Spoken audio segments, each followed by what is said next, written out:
15ই August উপলক্ষে জাতি ধর্ম নির্বিশেষে ঘরে ঘরে তিরঙ্গা উত্তোলনের আবেদন। আগামী 15ই আগস্ট স্বাধীনতা দিবস উপলক্ষে দেশজুড়ে হার ঘর তিরঙ্গা কর্মসূচি পালনের আহ্বান জানানো হয়েছে।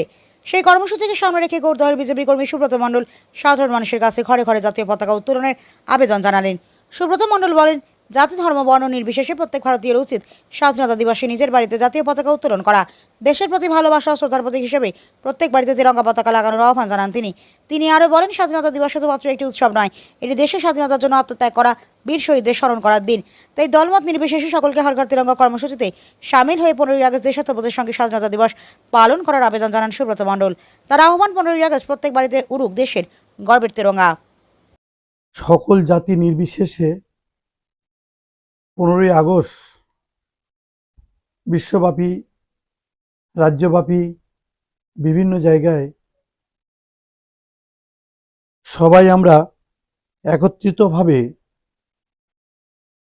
আমরা জাতীয় পতাকা উত্তোলন করে বিভিন্ন স্কুলে বা বিভিন্ন ক্লাবে বা বিভিন্ন গ্রামে, বাজারে, মোড়ের মাথায় বিভিন্ন জায়গায় আমরা সবাই এই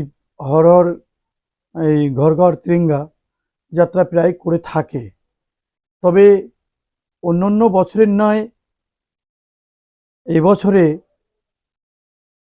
আমাদের সারা ভারতব্যাপী, সারা রাজ্যব্যাপী আরও সুন্দরভাবে বড় আকারে এই তিরঙ্গা যাত্রা বিভিন্ন জায়গায় হচ্ছে বা হবে, সেই আশা আকাঙ্ক্ষা আমরা রেখেছি।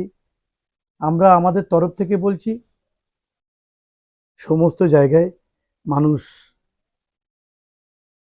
এই দিনটার জন্য অপেক্ষা করছে। আপনারা এদিন কি অনুষ্ঠান করবেন? দেখুন, সমস্ত জায়গায় তো অনুষ্ঠান হয়, ছোট হোক বড় হোক, পাড়ায় হোক, ক্লাবে হোক, মোড়ের মাথায় হোক, বিভিন্ন জায়গায় অনুষ্ঠান হয়। বড় ধরনের অনুষ্ঠান করলে সেই সমস্ত অনুষ্ঠানের এই সময় বর্ষার সময় জায়গারও একটা সমস্যা রয়েছে। তো এগুলো মোড়ে মোড়ে বা গ্রাম্য পরিবেশে যেরকম অনুষ্ঠান হয় আর কি, আমাদের প্রধান কাজ হচ্ছে পতাকা উত্তোলন সময় মতো। তারপরে আমাদের যেমন সমন্বয় নিবেদন, মিষ্টি বিতরণ বা বিভিন্ন ভালোবাসার মধ্যে দিয়ে মানুষকে পরিষেবা দেওয়া, আপ্যায়ন করা বা সমস্ত মানুষের সঙ্গে মিলিত হওয়া, তার মধ্যে ছোটোখাটো একটা অনুষ্ঠানের মধ্যে দিয়ে আমরা এই দিনটা উদযাপন করে থাকি এবং সেইভাবেই আমরা করব। আপনার নাম আর পরিচয়? আমার নাম সুব্রত মণ্ডল।